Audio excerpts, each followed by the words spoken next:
If you're just starting bartending, this is literally everything you need to know about Scotch.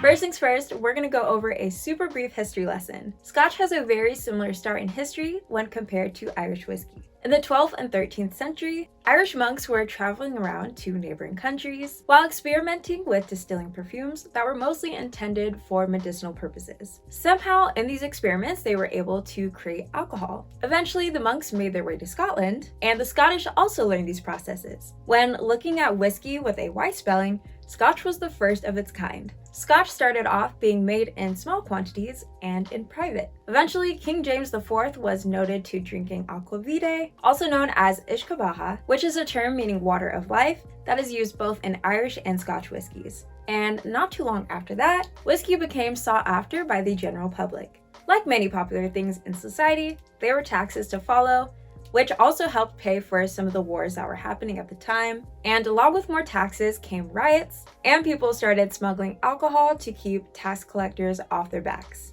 Fast forward to 1816 and 1823, because the government wasn't really making any money because of the underground black market of whiskey, they decided to cut taxes and lower restrictions. However, they did still have some regulations on how to make whiskey so that all whiskey is kind of unified in that sense. So the government ended up giving out licenses, and all these actions made it easier to sell and distribute whiskey, which also encouraged distillers to produce more whiskey. Here are some things that helped Scotch boom in popularity.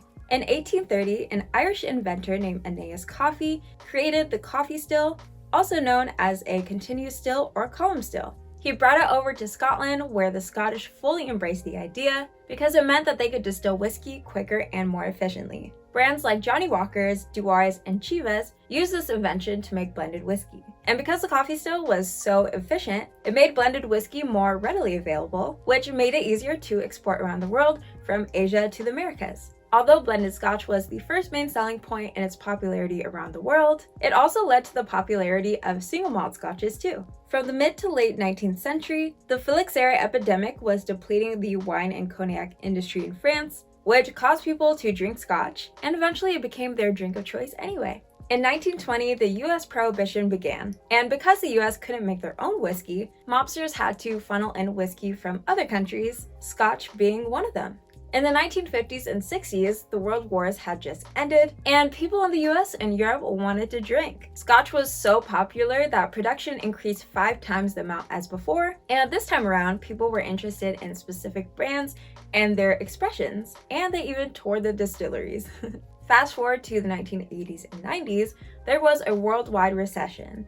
Also, many young people were leaning more towards vodka and rum, and there was a large decrease in popularity for Scotch, which caused a lot of the already made whiskey to continue sitting in their barrels untouched for years and years to come. So fast forward to when people were getting out of the recession and regaining interest in Scotch, they now had plenty of options to choose from, and all that whiskey that was sitting in those barrels for an extended period of time now upped in price because they were seen as a premium spirit. And that's actually where we leave off today in the history of Scotch. Believe it or not, there are actually some rules on how to make Scotch. First, it has to be made in Scotland, must be made with barley, water, and yeast. It must be aged at least 3 years in oak barrels that are no bigger than 700 liters. And it must be distilled no less than 40% ABV. What are the different styles of Scotch? There are 5 styles of Scotch.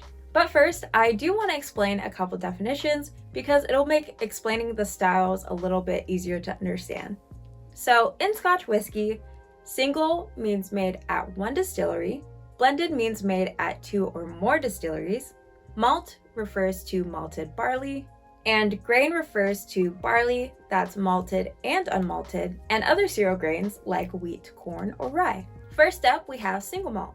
Single malt whiskeys are made at 1 distillery. It's made using 100% malted barley and must be distilled in copper pot stills. Now, before moving on to the next style, there is something really quick that I want to explain that refers specifically to single malt. So single malts can be a blend, meaning Producers can take 2 or more single malt whiskeys with different ages and mix them together. The only way they can still call it a single malt whiskey is if all the whiskey in that blend is made from the same distillery and again being made with 100% malted barley. If producers choose to make a single malt in that way, the age statement on the bottle has to refer to the youngest whiskey in that blend. Next we have blended malt. Blended malt is made in 2 or more distilleries. It's made with 3 or more malted scotches, and it's basically just like single malt, but like the plural version. Next we have single grain. Single grain whiskey is made at 1 distillery. It's made from malted and unmalted barley and cereal grains. Single grain whiskey can be distilled from pot, column, or a combination of the 2 stills. Blended grain. Blended grain whiskeys are made at 2 or more distilleries. It's made with a minimum of 2 single grain whiskeys, and blended grain is just like single grain, but plural. And lastly, we have blended. Blended scotch is made at 2 or more distilleries, and it has to be comprised of a minimum of 1 single malt whiskey and 1 single grain whiskey. What does scotch taste like? Scotch can range in a variety of flavors, and unlike some other spirits, most of the flavor profiles of scotch can be predicted or assumed based on the region of Scotland where it's made. There are 5 main regions in Scotland where scotch is made. First, we have Speyside. Speyside is the most popular area in Scotland where scotch is made. It has a ton of fertile rivers and glens, which the distilleries use as a water source to make whiskey. There are over 60 distilleries around the River Spey, and Speyside is most known for having flavors similar to honey, cereal, floral, apple, and vanilla. Next we have the Highlands. The Highlands is the biggest geographical whiskey region in Scotland. Because it's so big, it also means it has the biggest variety of flavors that differ at each distillery, which can make it harder to pinpoint the types of flavors to expect. Flavors can range from malt, robust, dried fruit, to organic, earthy, floral, with a hint of subtle smoke.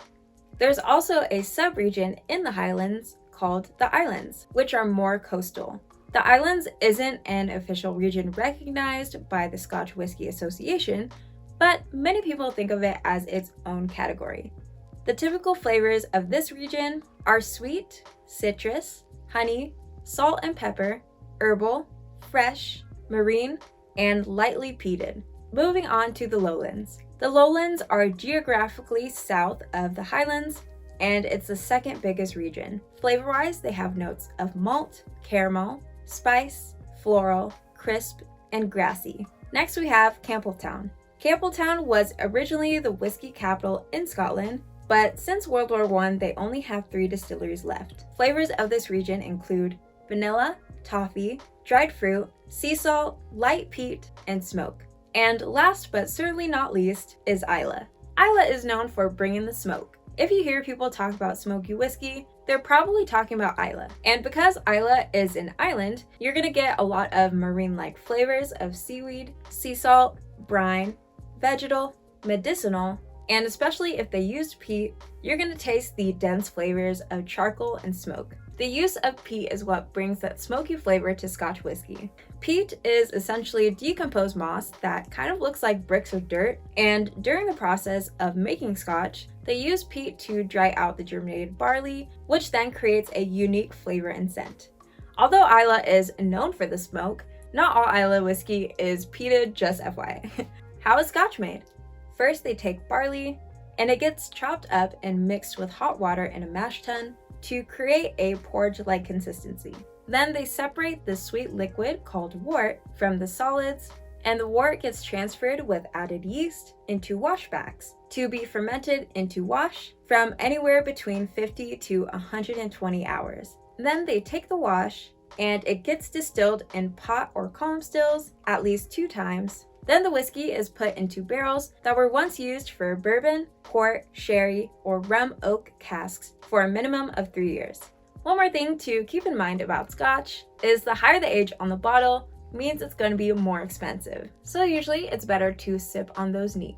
With that being said, when making cocktails, including Scotch, bartenders tend to use blended Scotch because it's cheaper and it tends to work better with other flavors and ingredients. You can still use smoky Scotches in your cocktails to give it a little extra kick, but I definitely recommend using in small amounts because otherwise it could potentially overpower the other flavors.